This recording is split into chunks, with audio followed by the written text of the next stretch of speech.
또 새로 시작하면 아마 느낌이 다를 겁니다. 처음 하신 분도 물론 계실 거고요. 아직도 4바퀴 4번이나 더 이거 처음부터 진도를 끝까지 나갑니다. 그러니까 모르는 게 있다 하더라도 너무 조급하게 생각하지 마시고 계속 수업만 들으면 공인중개사법은 이 과목은 80점은 나옵니다. 오늘 자료를 많이 드렸는데 개정된 게 있어가지고 이거 핵심 비교 정리 프린터도 핵심 비교 정리 프린터 13번, 32번 뭐 이런데 개정된 오늘 개정된 프린터 또 따로 내드렸죠.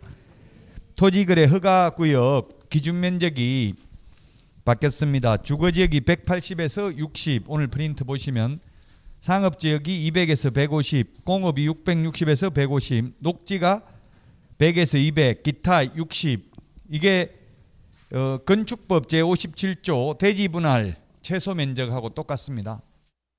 건축법에 맞춰서 이렇게 개정이 됐고요. 그 다음에 자금조달계획도 이때까지는 주택법상 주택을 취득하는 경우에만 자금조달계획을 제출했죠. 우리 프린터는 13번에 핵심 비교정리 프린터는 13번 새로 그 맨 밑에 밑줄 치시고요. 형광펜으로 이때까지는 규제지역에서 주택 규제지역인 경우에는 자금조달계획을 제출했고요. 법인의 경우 지역과 상관없이 자금조달계획 제출했고 그리고 비규제지역은 6억 이상인 경우만 자금조달계획을 제출했죠. 근데 이제 토지를 취득하는 경우에도 자금조달계획을 제출하도록 바뀌었는데 핵심 비교정리 프린터는 13번 오늘 개정된 내용 내드린 프린터는 다음 페이지 넘겨보면 있는데 수도권, 광역시, 세종시의 경우는 1억 이상 토지를 취득하면 자금조달계획을 제출해야 되고요. 다만 수도권, 광역시, 세종특별자치시에는 지분거래인 경우 거래금액과 무관하게 자금조달계획을 제출해야 됩니다. 기획부동산으로부터 피해를 입는 것을 방지하기 위해서 수도권 인천도 인천이 아니고 이천도 수도권이죠. 수도권은 서울특별시 그 다음에 인천광역시 경기도를 수도권이라 한다고 수도권 정비계획법 제2조의 용어 정의가 되어 있습니다. 자, 그 다음에 수도권 광역시 세종시를 제외한 나머지 지역의 경우에는 6억 이상 토지 취득하는 경우만 자금조달계획을 제출합니다. 6억 이상. 물론 1년 이내에 해당 토지와 서로 맞닿은 토지를 추가 취득하는 경우에는 합산해서 계산을 합니다. 합산해서 6억 이상이면 자금조달계획을 제출해야 됩니다. 그러면 이제 상가라든지 오피스텔이라든지 생활형 숙박시설 이런 것들은 자금조달계획 제출을 안 하죠. 이 계획을 제출하는 것은 크게 어렵지 않아요. 자금조달 계획을. 근데 지금 서울 같은데 투기과열지구에서 거래를 하려면 증빙자료를 제출해야 돼. 증빙자료 돈 어디서 났는지. 그냥 잔고증명서만 제출하면 되는 게 아니라 자금 흐름을 누구한테 받았는지 이거 일일이 다 제출해야 돼요. 굉장히 어려워요. 투기과열지구에서는 지금 집 사기가. 자, 그래서 개정된 내용을 한번 읽어보시고요. 모르는 거 있으면 질문하시면 되겠고 그리고 위원회 5개 비교하는 프린터 내드렸고요. 오늘 프린터만 보면 그 다음에 문제 지난달까지 OX 문제 드렸는데 이제 오지선다행 실제 시험하고 똑같은 문제가 있고요. 그리고 핵심 비교 정리 프린터 있으니까 프린터 잘 챙기시고요. 자, 그러면 이 진도 나가면서 다시 그 핵심 비교 정리 프린터 보도록 하겠습니다. 이제 3월 달부터는 시험에 안 나오는 부분은 가급적이면 최근 10년간 시험에 안 나온 거는 거의 시험에 나올 확률이 희박합니다. 그래서 안 나온 것들은 가급적이면 배제하고 시험에 나올 확률이 높은 것 위주로 보도록 하겠습니다. 90%는 적중시킵니다. 그래도 제 강의가 100%는 적중시키기 어려워요. 왜냐하면 일부러 100점 못 받게 듣도 보도 못한 거 사이드에 있는 걸 꼭 냅니다. 한두 문제는. 예를 들면 서식 모든 서식을 다 공부할 수는 없거든요. 서식의 기재사항 이런 걸 물으면 틀릴 수밖에 없어요. 100점 받으려고 하면 스트레스만 받아요. 자, 그러면 이제 교재 42페이지인데 42페이지 총설입니다. 총설. 총설인데 중개업의 개관, 기원, 연역은 시험에 33번 시험 봐가지고 8회 시험에 딱 한 번 출제됐습니다. 각회라는 게. 근데 각회 이게 우리나라 말도 아니고 일본식 한자입니다. 각회라는 게. 일본식 한자이기 때문에 지금은 시험에 나올 확률이 없습니다. 집주름, 각회, 최초로 부동산만을 전문으로 중개한 전문 직업인인데 생략하겠습니다. 그리고 43페이지도 43페이지 오늘 문제에 보면 대통령령으로 정한다, 국토부령으로 정한다 그런 지문이 있습니다. 오늘 문제가 기출문제인데 국토부령으로 정한다, 대통령령으로 정한다 이런 지문 나오면 그거는 정답으로 체크 안 하셔야 됩니다. 그걸 다 암기할 수는 없잖아요. 대통령령으로 정하고 있는지 국토부령으로 정하고 있는지. 그러나 시험에는 출제됩니다. 그러면 그게 시험에 나오면 그건 답으로 체크 안 하면 됩니다. 뭐뭐는 대통령령으로 정한다, 국토부령으로 정한다. 포괄적인 것은 법률로 정하고 세부적인 것은 대통령령으로 정하고 아주 세부적인 것은 국토부령으로 정하는데 그걸 일일이 암기할 수는 없다. 자, 그 다음에 44페이지, 45페이지 역시 시험에는 안 나오고요. 47페이지 목적입니다. 공인중개사법의 목적 47페이지.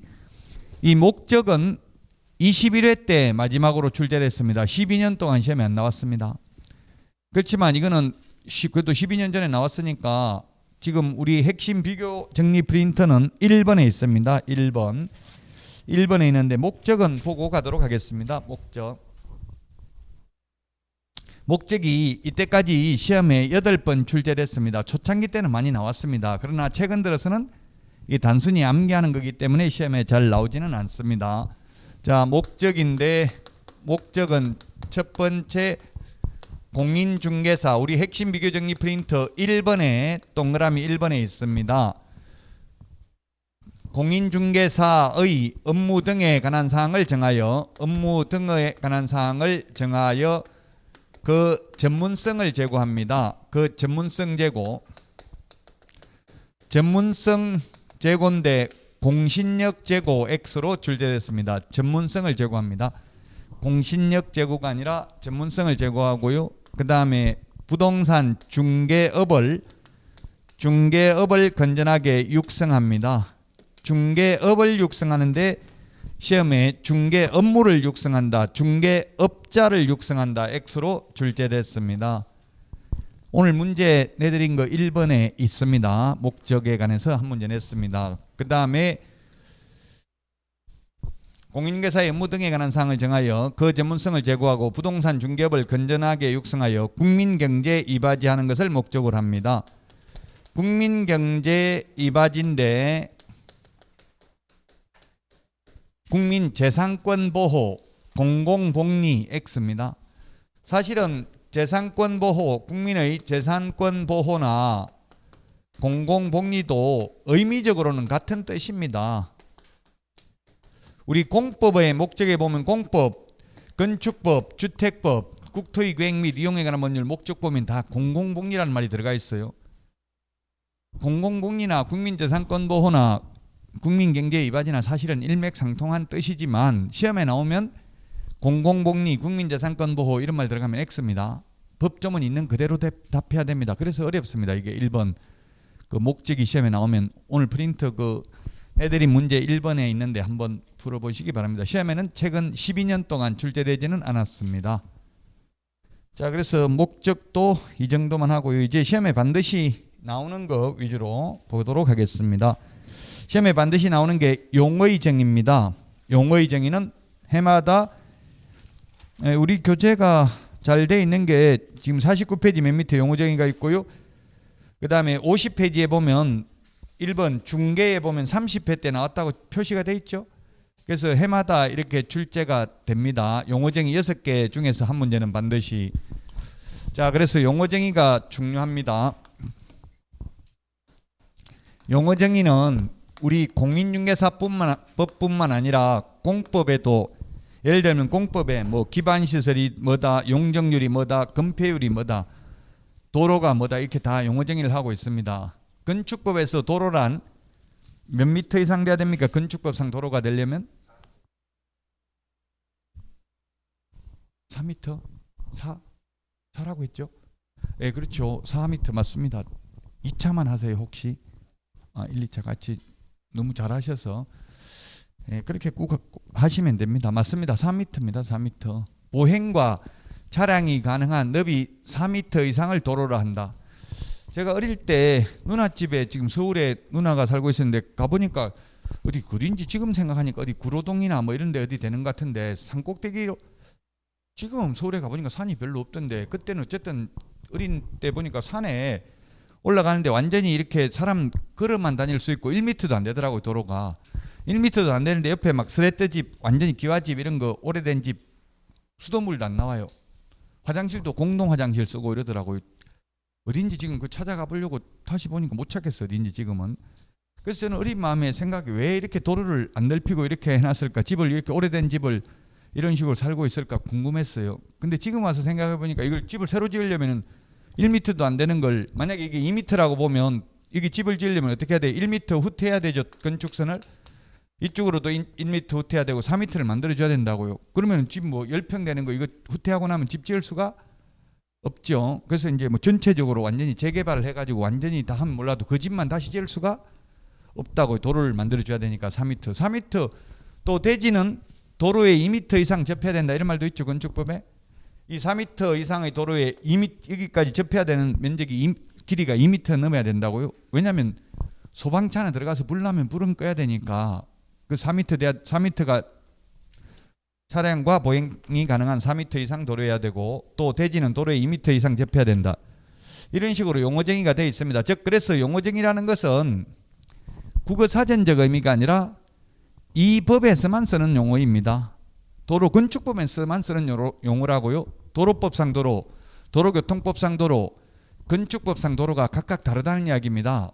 그 판례에 의하면 아파트 차단기가 설치되어 있는 아파트 단지 내의 도로는 도로교통법상 도로는 아니라고 되어 있어요. 그러면 아파트 단지 내에 차단기가 설치되어 있는 데서 그 안에서 음주운전을 해도 그건 도로교통법 위반이 아닙니다. 왜냐하면 음주운전을 보면 도로교통법상 도로에서 음주운전을 한 자는 이렇게 처벌 규정이 되어 있다고요. 도로 아닌 곳에서는 음주운전해도 도로교통법 위반으로 처벌할 수는 없다는 이야기예요. 그만큼 용어정의가 중요하다는 이야기입니다. 결론은 이 법에서만 쓰는 용어라는 뜻입니다. 자, 그래서 중개라는 용어가 있는데 중개, 이게 가장 어렵습니다. 중개, 국어사전적으로 보면 가운데 중자, 사람 가운데서 낄개자입니다. 낄개자, 사람들 사이에서 끼어서 소개하는 게 중개입니다. 그래서 국어사전적으로 중개는 아무 물건이나 소개하면 중개라고요. 알선하면. 그러나 공인중개사법상 중개는 반드시 거기에 보면 두 줄 있죠. 중개 대상물에 대하여, 중개 대상물에 대하여 거래 당사자 간에, 거래 당사자입니다. 거래 당사자 간에 중개 사물에 대하여 거래 당사자 간에 매매, 교환, 임대차 그 밖의 권리의 득실 변경에 관한 행위를 알선하는 것을 중개를 한다. 거래 당사자 간에. 그래서 판례가 있고 시험에도 출제됐는데 무등록 중개업자가 나무자격증을 빌려서 하는 사람이 손님이 오니까 자기가 건물주라고 속여가지고 보증금 받아먹고 떼먹고 도망가 버렸어요. 그런 사안에 대해서 손해배상 청구를 했다고. 협회 공제조합에 공제금 달라고 손해입었으니까. 근데 손해가 발생하면 손해배상을 하는 것은 중개사고만 손해배상을 한다고. 중개사고만. 중개사고가 아닌 거, 예를 들면 직원이 퇴근하다가 나이트클럽에서 부킹하다 싸움해가지고 손해입혀도 보험금 못 받죠. 중개행위가 아니기 때문에. 그래서 이 중개는 거래 당사자 간에 알선하는 게 중개인데 직접 거래 당사자가 사이에 알선하는 게 아니라 무등록 중개업자가 자기가 개업공개사라고 속이고 직접 의뢰인하고 거래를 했다면 그거는 중개는 아니다. 그래서 보험금 지급 대상이 아니다. 그렇게 보는 이유는 판사는 그것까지 다 손해배상을 하게 되면은 보험회사 망한다. 그래서 그거는 사기니까 형법상 사기죄로 고소해서 충분히 배상받을 수 있는 길이 있기 때문에 굳이 그것까지 보험금 줄 필요, 사기꾼한테까지 보험금 줄 필요는 없다라는 취지입니다. 자, 어쨌든 중개는 중개 대상물에 대해서 거래 당사자 간에 알선을 해야 되고요. 그리고 매매, 교환, 임대차뿐만 아니라 그 밖의 권리도 포함됩니다. 자, 그럼 중개상물이 아닌 게 대표적인 게 권리금이 있는데 권리금은 중개상물이 아닙니다. 그래서 무등록 중개업자가 권리금을 알선하고 수수료를 받아도 공인중개사법 위반이 아닙니다. 왜? 권리금을 알선하는 건 중개가 아니고, 중개 아닌 거는 아무나 해도 되고요. 또 그 중개 아닌 걸 하고 받는 돈은 중개 수수료가, 중개 보수가 아니기 때문에 많이 받아도 공인중개사법 위반이 아니다. 저도 중개 수수료라는 말을 잠깐 했는데 그냥 수수료는 할 수 있지만 중개 수수료는 아니고 중개 보수죠. TV 토론 하는데 보니까 국민학교 나왔다 이런 말 하니, 국민학교 이런 말 하니까 별로 안 좋아 보이더라고. 바뀐 용어, 그 시대에 맞는 용어를 써야 된다고. 중개업자 이런 말 쓰면 안 좋다고요. 중개업자가 이미 2014년도에 개업공개사로 바뀌었는데 현업에 있는 분들은 아직도 중개업자, 수수료 이런 말 쓰거든요. 예, 그 수수료나 그냥 수수료는 쓸 수 있는데 중개 수수료는 안 돼요. 중개 보수라고요. 등록 신청 수수료 이런 건 아직도 수수료라고 하잖아요. 우리 프린트 52번에 있는 것처럼 프린트 52번에 보면 수수료 내야 되는 거 19가지를 적어놨잖아요. 그 중에서 중개 수수료라는 말은 쓰지 않고 중개 보수라는 말을 쓴다고요. 나머지는 수수료입니다. 아직도. 수수료라고 하면 왠지 장사꾼 같은 느낌이 들고, 보수라고 하면 왠지 전문 직업인 공신력이 있어 보이잖아요. 변호사 보수 또는 변호사 수임료라고 하지 변호사 수수료 이런 말을 안 쓰잖아요. 우리 스스로 비하하지 말라고요. 중개 수수료 이런 말로. 중개업자, 업자라고 하면 사채업자, 청부 사례업자, 업자라고 하면 부정적 이미지가 가능하잖아요. 완전 악덕 기획 부동산 업자 이런 느낌이 들거든요. 업자라고 말을 쓰면. 그러니까 업자라는 말 쓰지 말고 개업 공개사라는 말을 쓰라고요. 자, 그래서 권리금을 알선하는 것은 중개가 아니다. 그러므로 아무나 권리금 알선하고 돈을 받아도 공인중개사법 위반이 아니라는 이야기입니다. 결론은. 그 인터넷에 질문하는 거 보니까 중개 대상물은, 중개상물이 아닌 것은 개업공개사가 중개하면 안 된다 이렇게 생각하는 분이 많더라고요. 그렇지 않습니다. 중개대상물은 개업공개사만이 중개를 업으로 할 수 있고, 중개대상물이 아닌 것은 공인중개사법 규율 대상이 아닙니다. 그래서 누가 하든, 개업공개사가 하든 개업공개사가 아닌 자가 하든 이 법에서 처벌 대상이 아니라고요. 상관없다는 이야기. 아무나 하든. 자, 이제 그 밖의 권리가 또 시험에 나오니까 중요한데요. 어렵습니다. 이게 중개가 가장. 저당권 등 담보물권도 그 밖의 권리에 해당되며 그 저당권이 금전 소비대차 알선에 부수하여 이루어졌다 하더라도 달리 볼 것도 아니다. 역시 중개대상 권리이다.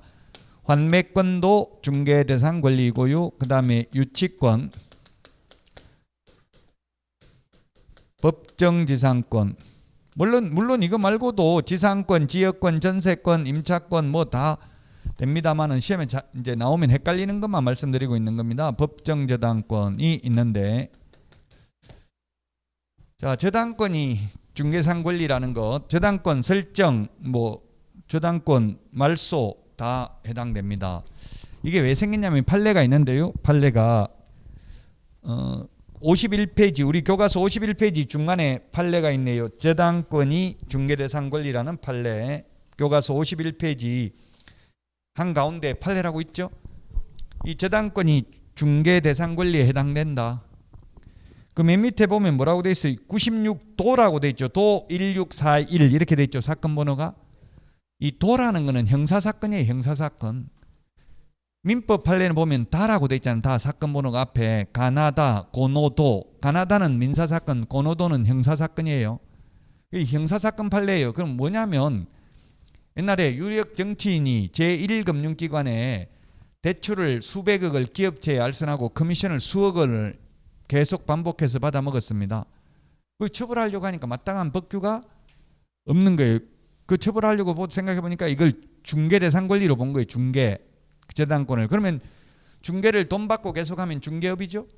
개업공개사가 아닌 자가 돈 받고 계속 이렇게 중개를 업으로 하면 무등록 중개업자로 3년 이하의 징역이나 3천만 원 이하의 벌금에 처한다는 형사사건 판례입니다. 무등록 중개업자에 해당된다. 이게 저당권이 중개상 권리니까 중개상 권리 아니면 아무나 해도 되겠죠. 그래서 여러분들이 이제 현업에 가서 대출을 알선하면 0.3%에서 뭐 한 0.15% 정도까지 금융기관에 따라 다릅니다. 커미션을 줍니다. 그거 받아 먹어도 불법이 아니죠. 중개보수니까, 중개대상 권리니까 저당권 설정하는 것, 말소하는 것 다 권리의 득실변경 전부 다 중개상 권리이기 때문에 중개업 하면 돈 버는 게 많아요. 융자 알선하면 돈 받고요. 도배업체 알선하면 한 10% 정도 받고요. 이삿짐 센터 알선하면 한 2만 원에서 10만 원 정도까지 받아요. 최하 2만 원은 받아요. 이삿짐 센터 알선하면 그 중개사무소에 가보면 원탁 테이블에 이삿짐 센터 명함 많이 올려놨잖아요. 중개사무소 있어 보면 손님보다 오히려 영업하러 마케팅하러 온 사람이 더 많아요. 이삿짐 센터 이런 데서. 저도 저 혼자 있는데 젊고 젊은 여자분이 와가지고 이삿짐 센터 명함 주가지고 저는 그것만 계속 소개했어요. 예, 그러니까 그렇게 영업하러 오는 사람들이 제가 나쁜 사람이에요. 왜 웃는데요? 아니 뭐 그냥 어쨌든 보통은 그냥 명함만 던져놓고 가버리거든요. 이야기 안 하고 명함만 놓고 가요. 그냥 아무 말 안 하고. 대출 상담사들도 찌라시만 그냥 놔놓고 가버린다고 말 한마디도 안 해요. 계속 다녀야 되니까. 근데 그분은 젊은 분이 말을 걸길래 그리고 어떻게 직접 이삿짐 센터 운영하냐 하니까 아니 뭐 부모님이 하는데 도와드리려고 하고 뭐 이렇게 말을 하다 보니까 이제 보통은 말 안 하고 그냥 가요. 명함만 놔놓고. 어쨌든 또 법무사 소개하면은 매수인 법무사 소개하면 25만 원 정도 줘요. 최하 15만 원에서 뭐 한 30만 원 정도 준다고요. 등기 대행 보수를 법무사들이 그 채권 할인 이런 거 할 때 돈을 좀 많이 남겨 먹거든요. 그래가지고 개업공개사에게 리베이트를 제공한다고요. 안 하면 다음에 소개를 안 하잖아요. 그 법무사를. 그러니까 개업공개사는 의뢰인들한테 매수인 매도인한테는 어립니다. 그 외에 법무사나 뭐 은행이나 은행 직원들도 나와요. 대출 이런 거. 저도 옛날 집 팔았는데 보니까 집 팔아가지고 대출이 뭐 몇 4억인가 돼 있었는데 한 푼도 못 건져봤어요. 바로 은행 직원이 나와가지고 영수증까지 벌써 돈도 안 받았는데 저를 주더라고. 그래서 기분 나빠가지고 내가 돈 안 갚으면 어떻게 하려고 영수증 미리 발행해 왔냐 하니까 안 갚으면 뭐 찢어버리면 된다 이렇게 이야기는 하던데요. 은행 과장도 다 나와요. 그 중개사무소로 은행 직원도 오라면 오고 법무사들도 오고 다. 의뢰인 중개사무소에서는 손님들 즉 매수인 매도인 빼고는 다 갑입니다. 매수인 매도인한테는 어리죠. 무조건 싸우면 안 되고. 자, 어쨌든 결론은 저당권도 중개대상 권리다. 그래서 개업공개사는 저당권 알선하고 은행 융자 알선하고 돈 받아도 되는데 개업공개사가 아닌 자가 이걸 계속 돈 받으면 무등록 중개업자로 처벌받는다. 환매권이 시험에 잘 나오지는 않습니다. 한 3번 나왔는데요. 환매권은 시험에 나오면 환매권은 중개대상 권리입니다. 등기된 환매권은 양도할 수 있기 때문에 이건 민법이죠. 환매권은 중개대상 권리이고요. 그 다음에 환매계약이 성립하도록 알선하는 것도 중개에 해당됩니다. 그러나 환매 그 자체는 중개에 개입 여지가 없습니다. 환매는 다시 사는 게 환매잖아요. 다시 사는 거는 환매권자만 환매할 수 있기 때문에 중개가 개입할 여지 없다고요. 환매 그 자체에는. 환매권은 중개상 권리고 환매계약이 성립하도록 알선하는 것도 중개입니다. 그 정도만 알면 됩니다. 이게 시험에 딱 3번밖에 안 나왔어요. 33번 시험 봐가지고 환매권에 대해서는. 환매권이 민법에도 환매권이 있지만 공법에도 환매권이 있어요. 공법. 뭐 공법은 아마 여러분들이 안 배울 텐데 예를 들면 도시 및 주관행위 아니라 이게 수용된 경우 공익사업을 위한 토지 취득 및 보상에 관한 법률에 의해서 수용이 돼가지고 만약에 예를 들면 김포 한강 신도시 이런 데가 문제가 되는데요. 원래 1200만 평을 개발하려고 하다가 뭐 개발 면적이 축소됐어요. 절반으로. 그러면 수용했다가 이제 개발을 안 할 것 같으면 다시 팔아야 되는데 팔 때는 원래 수용당했던 사람에게 우선권이 있다고. 환매권이 먼저 살 수 있는 권리가 있어요. 공법에서도. 민법에서도 환매권이라는 게 있고 공법에도 있습니다. 자, 그 다음에 유치권이 이 세 개는 성립 설정에는 중개 개입 여지가 없고 이전 양도할 때에는 중개 대상 권리에 해당이 됩니다. 근데 아무 말 없이 그냥 유치권, 법정지상권, 법정저당권 이렇게 시험에 나온 적도 있어요. 성립인지 이전인지 아무 말 없이 나왔을 때는 논란의 여지가 있죠. 근데 기출문제는 유치권이라고만 그냥 나왔을 때도 중개상 권리 된다라고 시험에 출제됐어요. 엄밀히 말하면 성립인지 이전인지를 구분해 줘야 됩니다. 성립에는 이거는 중개 개입 여지가 없잖아요. 민법에 의해서 그 물건에 관하여 생긴 채권이어야 되죠. 변제기가 도래해야 됩니다. 점유하고 있어야 됩니다. 민법상 요건을 갖춰야 성립이 됩니다. 자동으로 성립됩니다. 개업공개사가 알선하는 게 아니고. 그러나 유치권도 일신 전속적이 아닌 재산권으로서 피담보 채권과 함께 이전할 경우 그 이전이 가능하고 부동산 유치권이라 하여 달리 볼 것도 아니다. 이런 판례가 있습니다. 그래서 유치권도 이전할 때는 중개 대상 권리에 해당이 됩니다.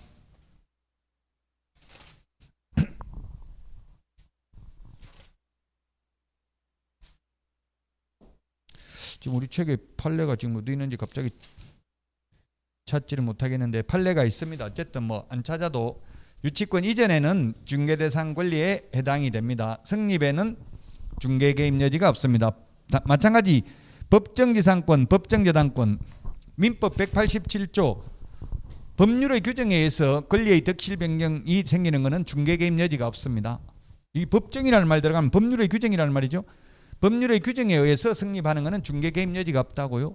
단 이 법정지상권도 민법에서 건물은 양도하지 않고 법정지상권만 양도할 수도 있다.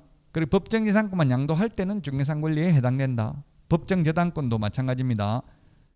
저당권을 설정한 것으로 보는데 이것도 양도할 때는 중개 대상 권리에 해당됩니다. 그러면 법률 행위로 인해서 권리의 덕실 변경 효력이 생기는 게 권리의 덕실 변경이 되는 것은 중개 개입 여지가 있습니다. 그러나 법률 행위에 의해서 권리의 덕실 변경이 생기는 것도 중개 개입 여지 없는 게 있습니다. 증여계약, 기부채납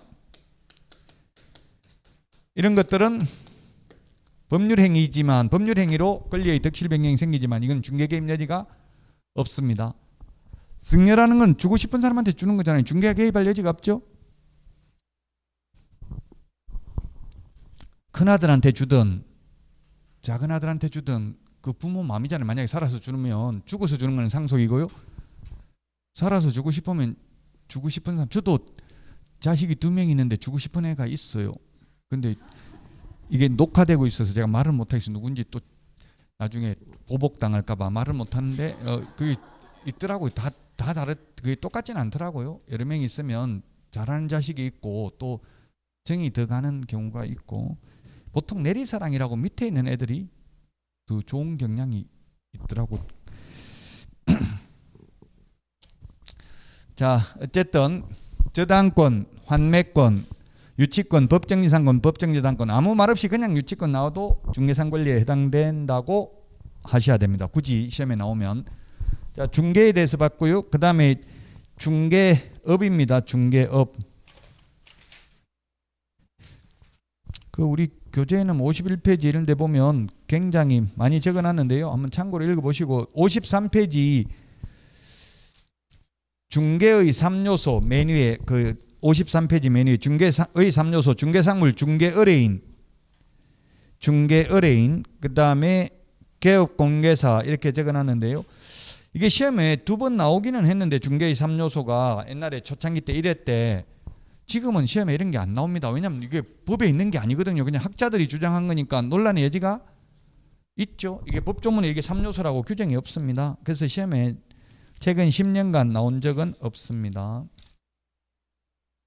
그 다음에 54페이지, 55페이지 그 박스 안에 있는데 시험에 물론 54페이지 이게 8회 때 한번 나왔습니다. 1995년도에 95년도에 한번 나오고 27년간 시험에 나온 적 없습니다. 왜냐하면 나올 수 없는 게 대리, 위임, 고용, 현상광고, 도급. 우리 민법 시험 범위에도 위임이나 고용이나 현상광고, 도급은 민법 시험 범위에도 안 들어가죠. 민법 시험 범위가 아닌 전형 계약이잖아요. 계약법에 있는. 그래서 민법 시험 범위에도 안 들어가니까 시험에 옛날에야 냈지만 지금은 시험 범위가 명확하게 규정되어 있기 때문에 내면 반드시 이신청되고 논란의 여지가 있어요. 그 출제위원들한테 물어보니까 이 신청이 인용되면 한 문제 인용되면 1년, 2문제 인용되면 2년간 출제위원으로 못 들어간대. 연대 책임이래요. 연대 책임. 혼자만 책임지는 게 아니라 출제위원이 뭐 여러 명이거든요.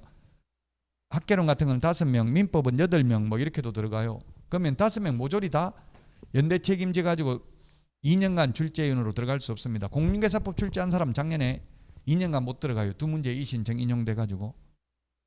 그래서 이런 논란의 여지가 있는 거 안 내려고 한다고요. 듣도 보도 못한 거 잘못 냈다가는 출제에 못 들어가니까. 그래서 54, 55 이런 거는 신경 안 쓰셔도 돼요. 지시중개, 참여중개, 상사중개, 민사중개 이런 거 단독중개, 공동중개 법조문에 없어요. 그냥 학자들이 분류해 놓은 거예요. 학자들이. 그래서 요즘은 딱 법조문에 있는 거 근거 이의신청을 해도 법조문에 있는 걸 내야 이의신청 명확하게 논란의 여지가 없잖아요. 그래서 이런 거는 출제 안 된다고요. 자, 그 다음에 중개업입니다. 이제 중개업 그 55페이지 맨 밑에 이 중개업 출제됐다고 이렇게 표시가 돼 있잖아요. 옆에. 근데 지금 뭐 54페이지 이런 거 대리, 위임, 고용 이런 거는 출제됐다고 안 돼 있잖아요. 한 번 되기는 했어요. 95년도에 딱 한 번.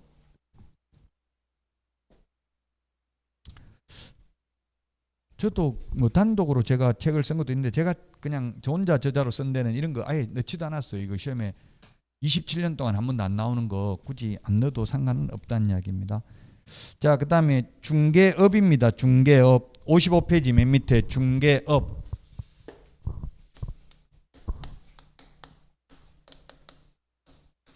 중개업이 있습니다. 중개업. 중개업이 있는데 중개업은 중개를 업으로 하는 것, 직업으로 하는 게 중개업입니다. 직업의 줄임말이 업이죠. 업. 업보. 불교에서 업보 이 말은 뭐 계속 쌓이는 게 업보잖아요. 계속 반복되는 게 업. 직업을 줄임말이 업입니다. 업. 여러분들은 중개하려고 자격증 취득합니까? 중개업을 하려고 자격증 취득합니까? 업이죠. 업. 직업으로 하려고.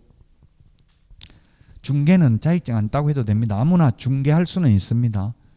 중개업은 개업공개사만 할 수 있습니다. 중개는 아무나 할 수 있고요. 자, 그러면 중개업이 되려면 세 가지가 필요 충분 조건인데 다른 사람의 의뢰에 의하여 일정한 보수를 받고 중개를 업으로 하는 게 중개업이다. 보수 안 받고 하면 공짜로 하면 무등록 중개업자로 처벌 안 받는다고요. 100건, 1년에 100건, 1000건을 중개해도 돈 안 받고 중개하면 그냥 무자격자가 해도 상관없다고요. 중개는 아무나 해도 됩니다. 중개업은 개업공개사만 할 수 있습니다. 자, 그 다음에 업이 중요한데 업이 되려면은 불특정 다수와 계속 반복하거나 반복 의사가 있는 게 업이다. 그래서 여러분들이 특정인하고 애인한테만, 배우자한테만, 친인척한테만, 초등학교 동창생들에게만 중개해 주려면 자격증 딸 필요가 없습니다. 오늘 아침에 보니까 인생극장 KBS에 보니까 선생님이 100살이고 제자들이 80살이더라고요. 똑같더라고. 누가 선생인지 80살, 100살 되니까 얼굴 누가 더 늙었는지 구분하기 어렵더라고요. 뭐 선생님 하니까 선생님인 줄 알지.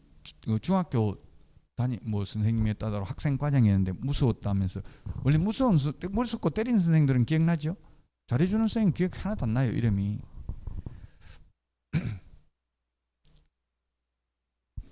학원에서 수업 들은 선생님들은 이름 기억 못합니다. 몇 년만 지나면 다 모르더라고요.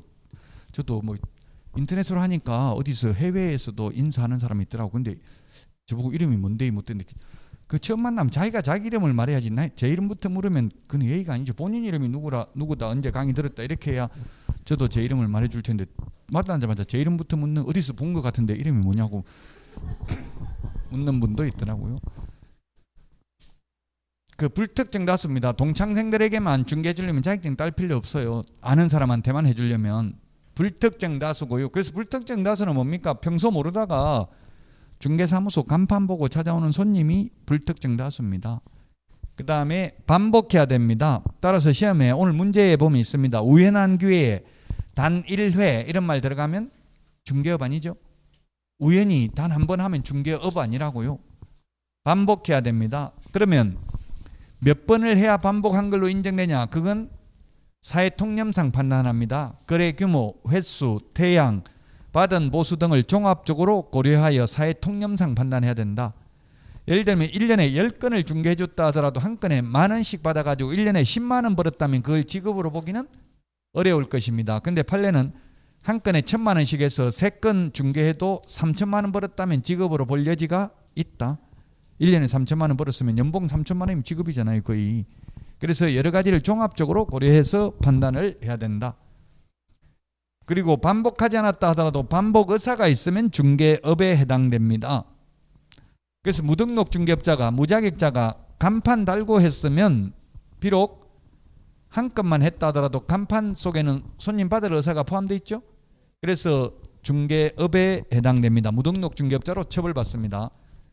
오늘 문제도 있는데 컨설팅에 부수하여 실제로는 무등록 중개업자인데 무등록 중개업자라고 간판 달 수는 없잖아요. 그러니까 컨설턴트 이렇게 간판을 달아놨어요. 제가 컨설턴트 달아놓은 거 보니까 뭐라고 되어 있냐면 그 밑에 유리창에는 매매, 임대 이렇게만 적어놨어요. 매매, 중개라는 말 적어놓으면 처벌받잖아요. 중개하면 안 되잖아요. 중개를 업으로 하면. 그러니까 부동산, 아파트, 매매, 임대, 뭐 빌라, 토지, 매매, 임대 이런 거 적어놨어요. 그럼 사람들이 궁금한 그 부동산이라 생각할 거 아니에요. 전화하면 제가 전화해봤어요. 예, 중개되냐 물어보니까 된다 하더라고요. 그럼 계약서 어디서 적냐 물어보니까 예, 법무사 사무실에서 적으니까 안심해도 된다 이러더라고요. 그 손님 오면 법무사 사무실에 가서 계약서 적고 이런 식으로 하더라고. 컨설팅 업자들이. 그 누가 옆에서 고발하면 무등록 중개업자로 처벌받을 가능성이 있다는 이야기예요. 컨설팅에 부수하여 그 검사가 조사를 하니까 나는 컨설팅 위주로만 했다. 중개는 몇 건 안 했는데요. 이렇게 하는 거예요. 그럼 검사가 그래 몇 건 안 했지만 어쨌든 하기는 좀 몇 건 했잖아. 이러니까 예, 조금 하긴 했는데요. 조금 여러 번 했으니까 중개업이다. 결국 처벌받는다는 이야기예요. 무등록 중개업자로. 이거 태어나서 이거 한 건밖에 안 했습니다. 이렇게 해야 돼. 증거 없으면. 그 증거 있는데 거짓말 했다가는 오히려 더 나중에 무겁게 처벌받을 수도 있어요. 중개업을 받고요. 그 다음에 공인중개사 6개 용어정의가 있습니다. 그 다음에 개업 공인중개사, 소속 공인중개사, 중개보조원 6가지가 있습니다. 중개업을 받고요. 56페이지. 공인중개사는 59페이지. 공인중개사도 시험에 나왔다고 옆에 적혀져 있잖아요. 최근에 이렇게 적혀져 있는 거 이런 것만 보시면 된다고. 나왔다고 표시 안 돼 있는 건 안 봐도 돼요. 100점 받으려고 하면 스트레스만 받는다고요. 자, 공인중개사는 이 법에 의해서 공인중개사 자격을 취득한 자입니다. 자격을 취득한 자. 근데 오늘 그 개정된 내용 내드린 거 보면 제가 만든 게 아니고 이거는 국토교통부 보도자료거든요. 국토교통부 보도자료인데 그 뒷페이지에 보면 뒷페이지에 두 번째 Q&A 두 번째에 보면 그 동그라미 해가지고 공인중개사를 통해서 제출하는 경우 이렇게 돼 있죠. 찾았어요. 2페이지에 Q&A 두 번째 박스 두 번째 동그라미 보니까 공인중개사를 통해서 제출하는 경우 이렇게 돼 있죠. 그 다음 줄에도 공인중개사 이렇게 돼 있는데 이 공인중개사는 개업 공인중개사입니다. 의미가. 근데 일반 사람들 기자들한테 이거 개업 공인중개사라고 하면 무슨 말인지 모를 수 있거든요. 그래서 그냥 일반 국민들은 공인중개사라고 하면 그냥 자격증 따가지고 중개업을 하는 사람이라고 생각한다고요. 근데 시험에 나오면 공인중개사는 그냥 자격만 취득한 사람이죠. 오늘 프린트 이것도 사실은 공인중개사라고 돼 있는데 국토부 보도자료인데 Q&A 개업 공인중개사라고 정확하게 말하면 공인중개사가 아니고 근데 제가 꽂히진 않았어요. 그냥 보도자료 그대로를 내드리는데 어쨌든 참고하시라고요. 그 일반 국민들도 국토부 직원들도 그냥 공인중개사라고 하는 경우가 많아요. 개업 공개사를. 그러나 시험에 나와서 공인중개사가 누구냐고 물으면 자격을 취득한 자입니다. 그래서 시험에 자격을 취득하여 중개업을 하는 자 X입니다. 자격을 취득해서 중개업을 영위하는 자 하면 X라고요. 그냥 자격을 취득한 자입니다. 그 다음에 2법입니다. 2법. 2법이라고 하면 무슨 법입니까? 공인중개사법이죠. 지금 공인중개사법 시간이니까 2법은 전부 공인중개사법입니다. 물론 나중에 부동산거래 신고 등에 관한 법률 할 때 2법이라고 하면 부동산거래 신고 등에 관한 법률이고요. 부동산 실권리자 명의등기에 관한 법률 하면서 2법이라고 하면 부동산 실권리자 명의등기에 관한 법률이죠. 만약 건축법 하면서 2법이라고 하면 그건 건축법이라고요. 자, 공인중개사법에 의해서 자격을 취득해야 된다. 그래서 시험에 미국에서 공인중개사, 미국 공인중개사 자격증을 따가지고 와도 우리나라에서 개업할 수 있다. X입니다. X 안 됩니다. 외국에서 자격증 따도 공인중개사 아닙니다. 그 외국 자격증 가지고는 개업 못합니다. 근데 외국 사람이 우리나라에 와서 시험 합격하면 공인중개사죠? 외국 사람이 우리나라에 와서 시험 봐가지고 합격하면 공인중개사. 우리나라 사람이 외국에서 자격증을 따도 공인중개사? 아니다. 외국 자격증 따도 공인중개사 아니라고요. 이 법이니까 이 법. 그래서 시험에 외국법에 의해서 자격을 취득한 자 공인중개사 아니다. 미국에서 자격증을 취득해도 공인중개사가 아니다. 다만 베트남 분도 합격하고 중국 동포도 합격했어요. 제 강의 들어가지고 그 제도에 대학원까지 나왔다더라고. 그 제도에 있는데 그 여자분인데 합격했어요. 베트남 분인데 한국말 잘해요. 카카오톡도 해요. 저한테 카카오톡 완전 한국 사람하고 똑같아요. 한국 사람인 줄 알았더니만 베트남 분이라 하더라고. 합격했어요. 중국 동포도 합격했고 그 여러분들 충분히 가능하다고. 외국 사람도 합격하는데 못할 이유가 없죠. 자격을 취득한 자입니다. 자격 취득해가지고 개업을 하면 개업공개사입니다. 이게 옛날에는 중개업자라고 불렀다고요. 개업공개사를 중개업자. 근데 중개업자, 악덕 기획부동산업자, 사채업자, 청구사례업자, 업자라는 말 부정적 이미지죠. 그래서 개업공개사로 용어를 바꿨습니다. 개업공개사는 이 법에 의해서 등록을 중개사무소 개설 등록을 한 자입니다. 등록을 한 자. 등록이라는 게 뭡니까? 이거 등록 대장에 올리는 게 등록입니다. 등산할 때 등자입니다. 오를 등자. 기록할 때 록자입니다. 기록을 올린다. 장부에다가 그 등록 대장에다가 그게 등록이라고요. 자격증만 땄다고 무조건 개업공개사가 아니라 중개업 하겠다고 등록 대장에 기록을 올려야 된다고요. 그 등록을 하려면 요건이 결격 사유에 해당되면 안 되고 이렇게 까다로운 요건이 있다고요. 자격증 따는 거는 쉽지만 아니 시험 문제가 쉽다는 게 아니라 자격증 따는 데는 아무런 조건이 없다는 이야기. 자격 취소되고 3년, 부정행위 5년 빼고는 다 시험은 볼 수 있는데 등록하려면은 교도소에 갔다 온 지 3년 넘어야 되고 이런 요건이 까다롭다는 이야기예요. 자, 어쨌든 등록을 한 개업공개사의 종류는 세 가지가 있습니다. 법인인 개업공개사, 공인중개사인 개업공개사, 부칙개공, 법 7638호 부칙 제6조 2항의 규정에 의해서 등록을 한 것을 보는 자를 편의상 중개인, 그냥 인자로 제가 편의상 적었습니다. 세 가지 종류가 있습니다. 그래서 시험에 그 오늘 문제에도 있습니다. 개업공개사는 이 법에 의해서 등록을 한 공인중개사를 말한다. 옵니까 X입니까? 등록을 한 공인중개사를 말한다. X죠. 부칙개공, 이거 옛날에 이 부칙개공 법 7638호 부칙 제6조 2항의 규정에 의해서 등록을 한 것으로 보는 자, 이분들은 자격증 없어요. 공인중개사 아니라고요. 1983년 12월 30일 부동산 중개업법이 처음 제정됐는데요. 이 한국 부동산 학회에서 고 김영진 교수 건국대 이분이 창립을 해서 그 다음에 강남대 이창석 교수께서 지금도 그 이후로 계속 한국 부동산 학회 회장을 하고 있는데 이분이 제안을 해가지고 공인중개사 제도를 도입하기로 했습니다. 그러니까 이때 이제 법을 만들어가지고 공인중개사 제도를 도입한다고 하니까 지금 중개업을 하고 있는 분들 좋아해요? 싫어해요?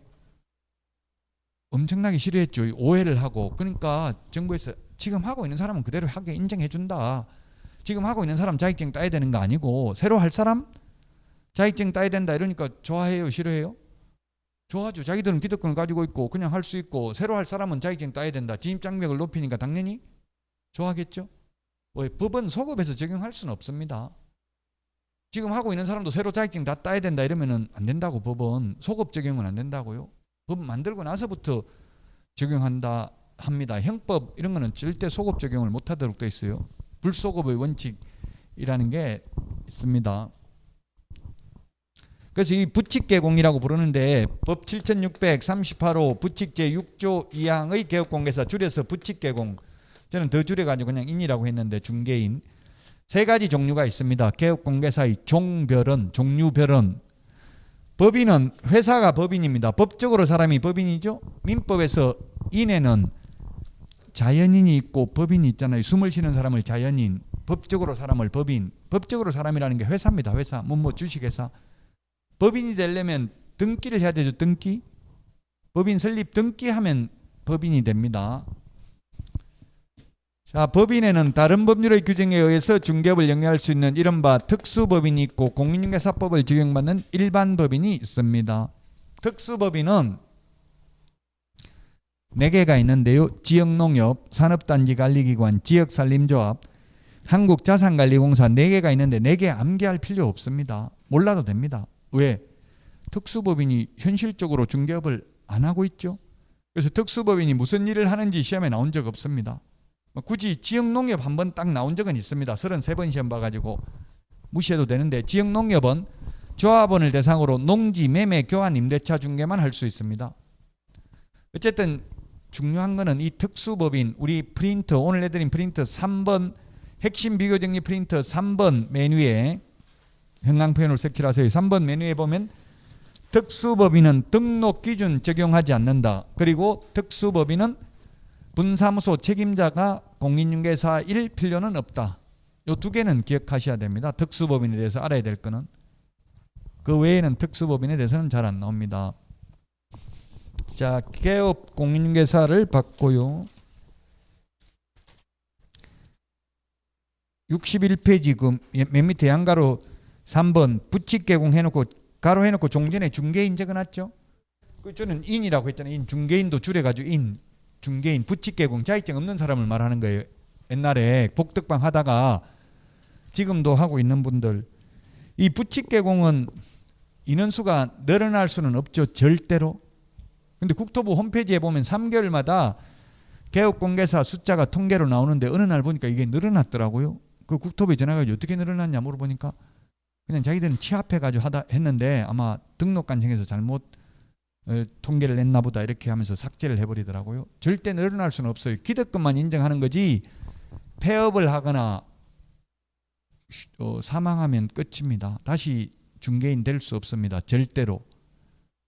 부칙 개공은 한번 폐업하면 다시는 영원히 자격증을 취득해도 절대로 부칙 개공될 수 없다. 옵니까? X입니까? 자격증을 취득해도 부칙 개공될 수 없다. 옵니다. 안 됩니다. 자격 취득하면 공인중개사 되는 거고요. 자격 취득해서 개업을 하면 공인중개사인 개업공개사가 되는 거지 부칙 개공은 될 수 없습니다. 오직 기득권만 인정해 줄 뿐입니다. 지금 부칙 개공 살아계신 분들은 다 50억 이상 재산이 있습니다. 옛날에는 그냥 돈 하룻밤 사이에 2배씩 남겨먹고 세금 하나도 안 내고 그랬다고 미등기 전매 이런 식으로 지금 옛날 이야기 하니까 그때 했으면 좋겠다 싶죠. 근데 또 한 10년 후에 아마 여러분 그렇게 10년 전에 자격증 땄으면 지금 벼락부자 됐을 거다 이런 이야기를 한다고. 다 옛날 이야기 한다고요. 옛날 이야기 하는 사람은 지금은 별 볼 일 없는 사람들이 주로 옛날 이야기를 많이 하죠. 그래서 저도 옛날 이야기 안 하려고 해요. 애들한테도 옛날 이야기 하니까 그런 소리 하지 말라 하더라고. 듣기 싫으니까.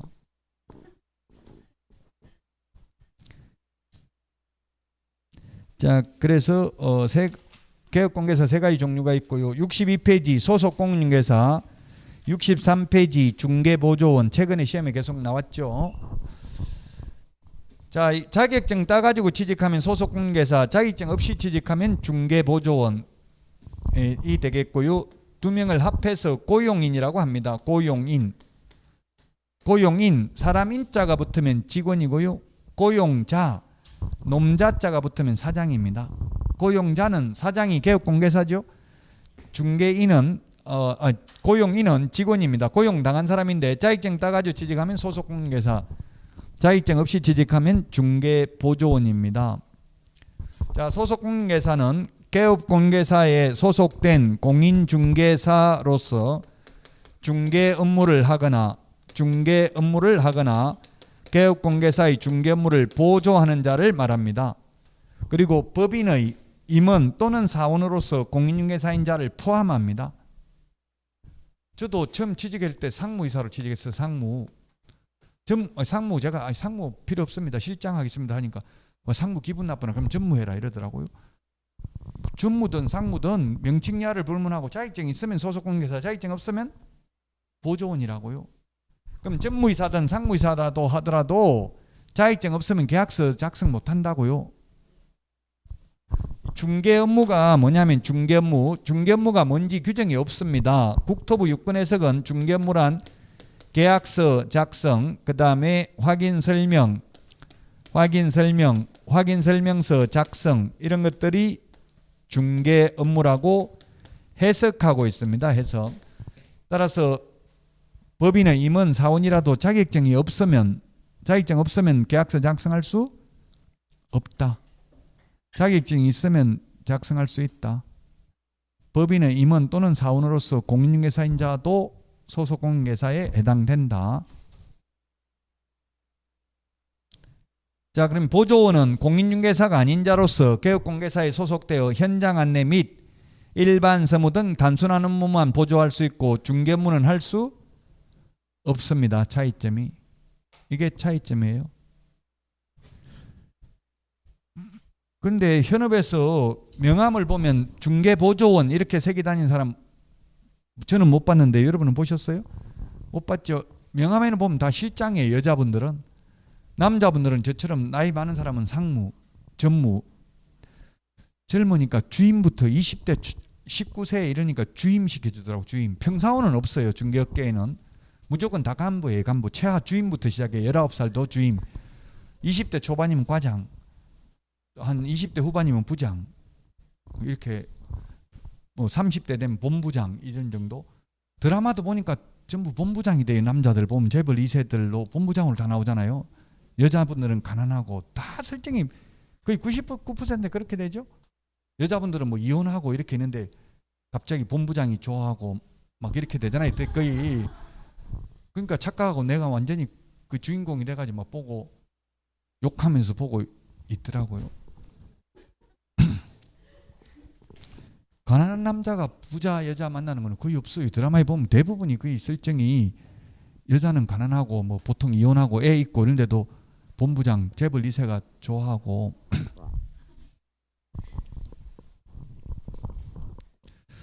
요즘 신사와 숙녀는 남자가 애가 많네. 그 지혜도 아니지만 애가 지금 많은 걸로 나오잖아요. 그래도 어쨌든 회장이 좋아하잖아요. 지금 가난한 집 여자분인데. 그래 여러분들도 희망을 가지고 살아보라고요. 누가 나타날지 또 압니까 그게. 자, 65페이지까지 했습니다. 65페이지까지. 자, 65페이지까지 했고 쉬었다가 중개대상물 65페이지 중개대상물부터 보겠습니다. 문제 한번 풀어보십시오. 미리. 쉬었다 하겠습니다.